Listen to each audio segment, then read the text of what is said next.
Welcome to 12 Days of Christmas Cookies.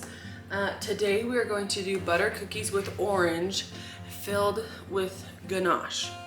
I saw this recipe and it made me think of my mom instantly.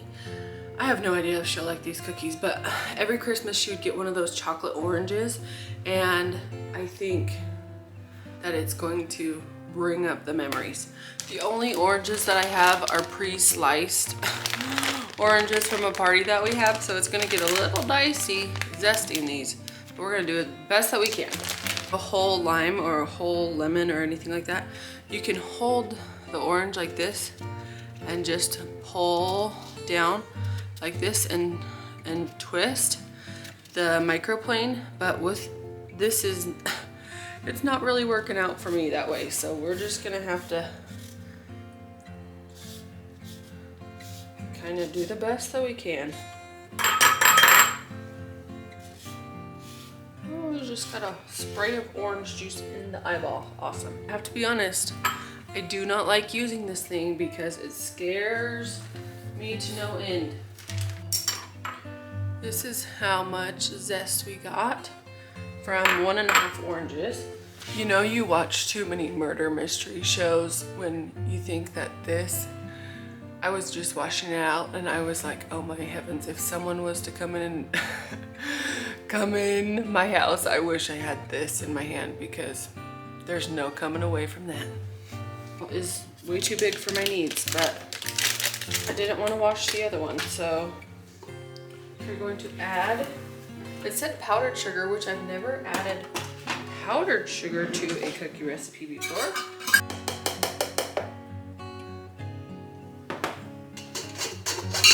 Oh, Chihuahua, that could have been bad.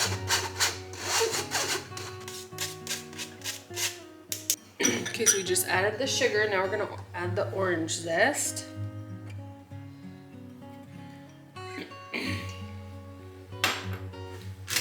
We're going to beat until combined. This is what it looks like right now. You know what it reminds me of? Orange roll filling. It's practically the same stuff. Orange zest, sugar, and butter. Next, add the egg yolk, vanilla extract, and salt. Here we are.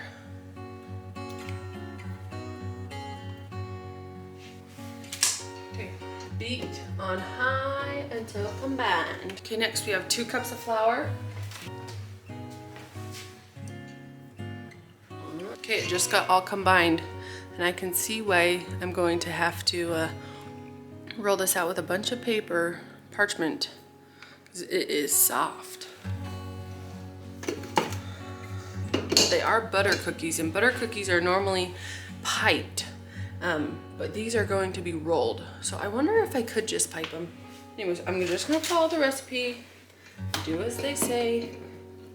I have a floured parchment down, and I can tell that this is gonna get real sticky, and I don't know how to prevent it because, anyways, this is how they say to do it, so I'm just gonna follow the instructions. I'm gonna put a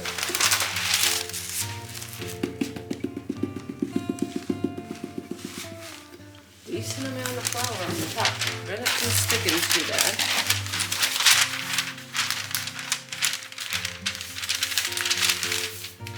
Okay, this is a really cool rolling pin. I don't really, anyways, I wish that this was a different material, but oh well. Okay, it's really cool because these rings, you put them on and it makes all of your dough the same. It makes all of your dough the same width or the same thickness. So I chose the 1/4 inch because that's what it said for us to do.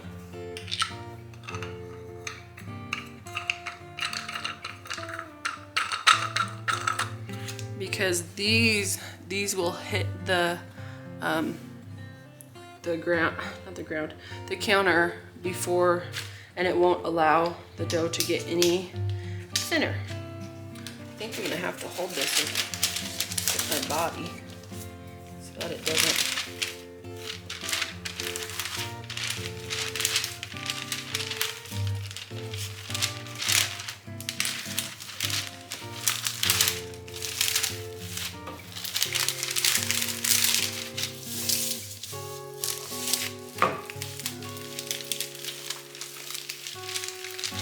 Okay, well, with that wasn't too hard. Okay, that's as thin as 1/4 inch. So, we're gonna see how this goes. I'm a risk taker. Yeah, right.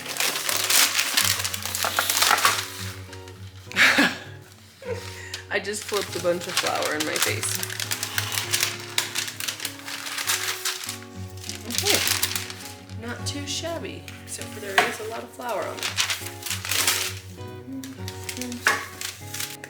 Now this is gonna go in the fridge overnight, and then I can cut them out in the morning and put them together, which will be perfect. This dough is sufficiently cooled. It has been 24 hours in the fridge. So, it says to use a 1.5 inch cookie cutter. And I just have a little bit of flour here to put the cookie cutter in.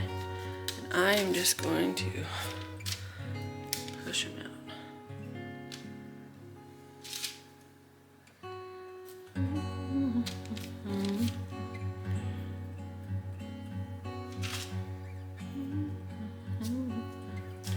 Okay, these are ready to be popped in the oven.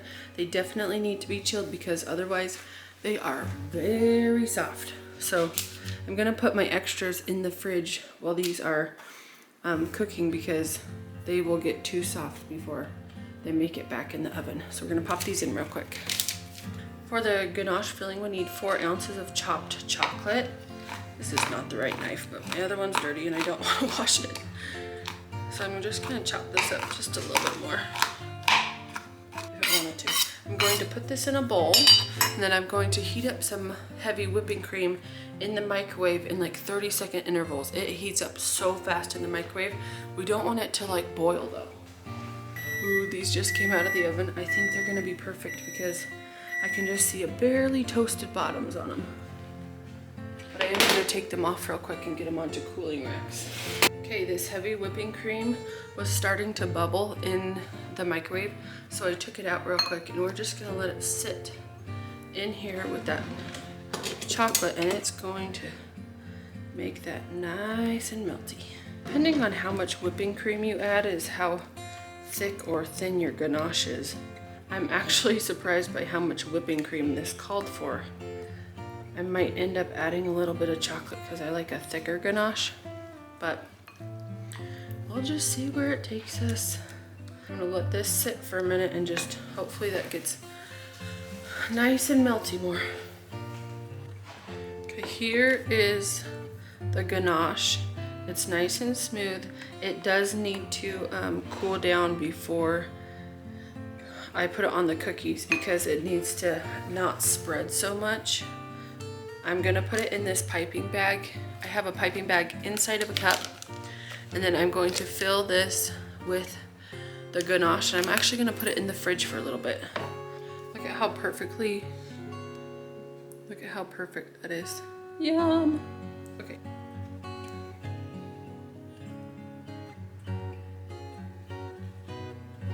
So this goes. That looks pretty good. That looks pretty good.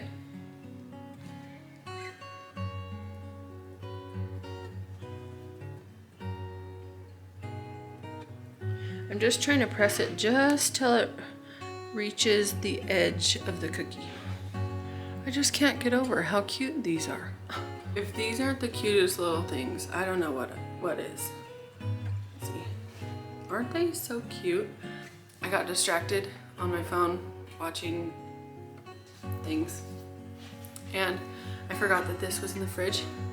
Then I remembered, and I hopped up real quick. Anyways, we're gonna try it and see how it goes.